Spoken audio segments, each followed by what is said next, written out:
what was the message to him at halftime? I know Coach was talking about being more aggressive and stuff like that. Yeah, just taking advantage of some of the mismatches that were presented out there.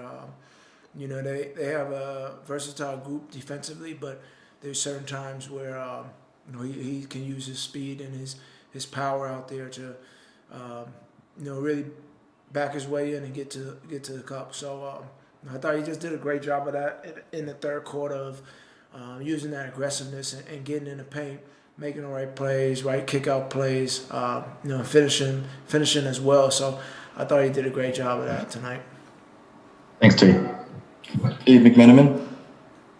Tobias, what stood out other than Ben, perhaps, to you in that third quarter run you guys went on? I think you started the quarter 8 for 8 from the field, and it almost was reminiscent of game one where it looked like you flipped the switch and were a dominant team.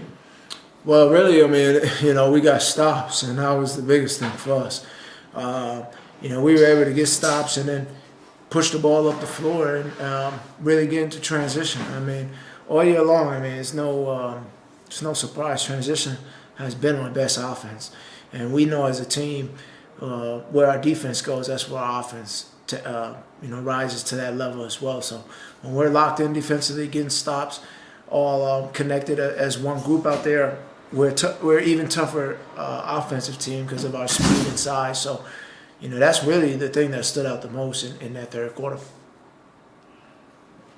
Rich Hoffman.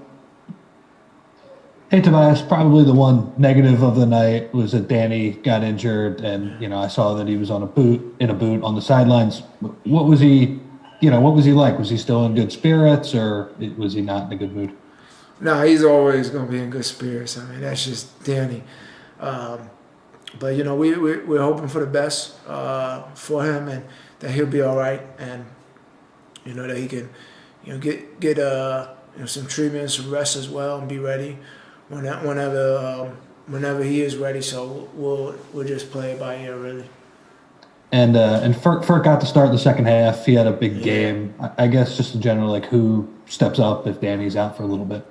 Yeah, tonight, Furk was out there and he was balling. I think that's the thing with the playoffs and the beauty of the playoffs and being on a team like ours is, it could be a different guy every night who brings that added effort. And you saw in the first half Furk get hot out there and got his swag and his confidence shooting a three out there, and he made a big three as well in the fourth quarter. So you just love to see it. He's a guy who works his tail off day in, day out, and I'm happy that the moment came and he really took advantage of it for sure.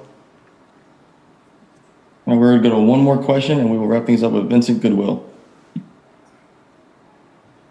Hey, Tobias. Today, as you know, you were announced as one of the 5 finalists for the Kareem Abdul-Jabbar Award. Just curious about your involvement in Philadelphia schools and the social justice movement. Just what motivated you, considering you're not from that area, you're from New York? What was your motivation behind getting so involved?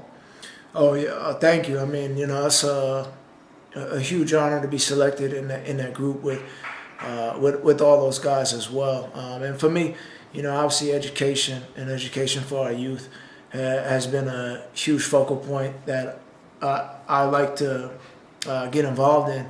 And being that I play in Philadelphia and that's where I live and where I'm at, I want to really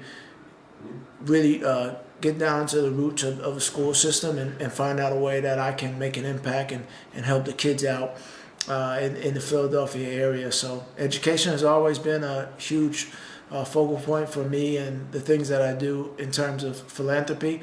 And to be selected as a finalist for that award is an amazing honor for me. All right, thank you, Tobias. All right, thanks, y'all. Thanks, Tobias.